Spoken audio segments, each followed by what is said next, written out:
सलाम इंडिया, सलाम दोस्तों। मैं हूं यूसुफ अंसारी और मैं इस वक्त मौजूद हूं गाज़ीपुर बॉर्डर पे। यहाँ किसान आंदोलन को चलते हुए 2 महीने से ज़्यादा का वक्त हो चुका है और लगातार भीड़ यहाँ पर अब और ज़्यादा बढ़ने लगी है।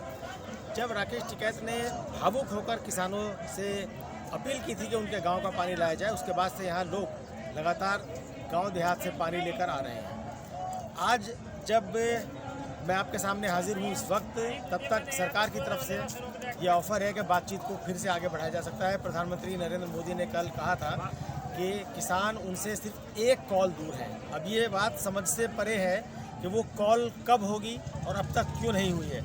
क्या प्रधानमंत्री के जियो मोबाइल का रिचार्ज ख़त्म हो चुका है, जिसे उन्होंने पिछले 2 महीने से रिचार्ज नहीं कराया है, इसलिए वो कॉल करने में असमर्थ हैं, या वो बात करना नहीं चाहते हैं और अभी तक उन्होंने क्यों बात नहीं की है, ये सवाल यहाँ ज़रूर उठ रहा है।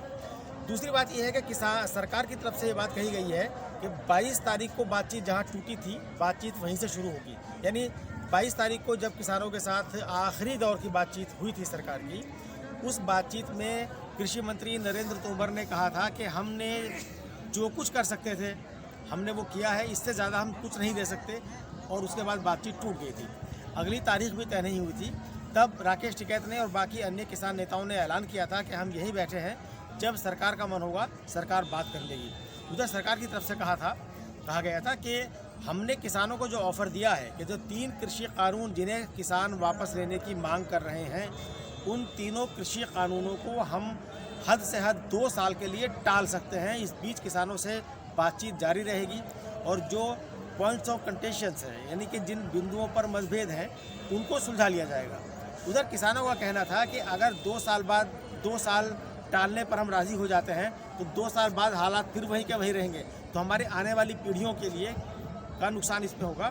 इसलिए हम कृषि कानूनों की वापसी से कम पर कोई समझौता नहीं करेंगे।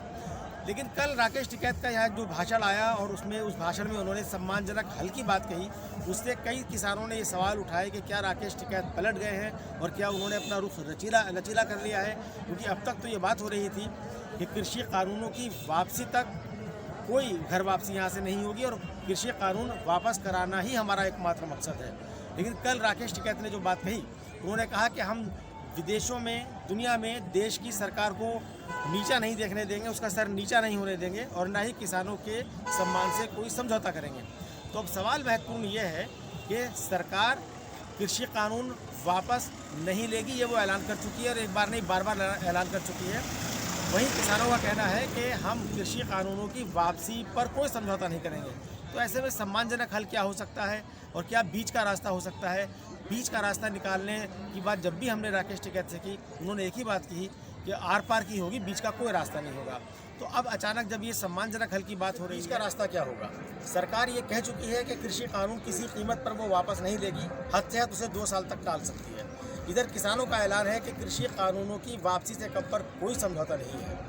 और अब जबकि ये आंदोलन दोबारा से एक तरह कहें कि शुरू हुआ है, दोबारा से इसमें जोश आया है, उसके बाद से यहाँ लगातार राजनीतिक गतिविधियाँ बढ़ रही हैं। कई पार्टियों के नेता यहाँ पर लगातार आ रहे हैं। तो ये सवाल पैदा होने लगा है कि क्या ये राजनीतिक बन चुका है? अब ये आंदोलन गैर राजनीतिक नहीं रहा है। पहले इस मंच पर किसी भी पार्टी के नेता को चढ़ने नहीं दिया जा रहा था, लेकिन अब जिस पार्टी का नेता चाह रहा है वो यहाँ आ रहा है और अपनी बात कह रहा है।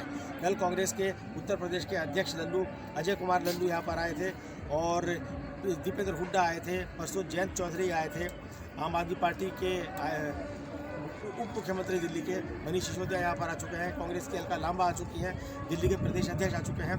तो क्या ये आंदोलन अब सिर्फ किसान आंदोलन न रह करके विपक्ष की राजनीति का एक केंद्र बन गया है? ये इस तरह के सवाल उठने लगे हैं। तो बहरहाल हम यहाँ जो भी गतिविधियाँ होंगी और उसके क्या सियासी मायने होंगे, उसका क्या इम्पैक्ट पड़ेगा, उस पर हम लगातार आपको अपडेट देते रहेंगे। फिलहाल दोस्तों मुझे इजाज़त दीजिए, बहुत बहुत शुक्रिया। जय हिंद।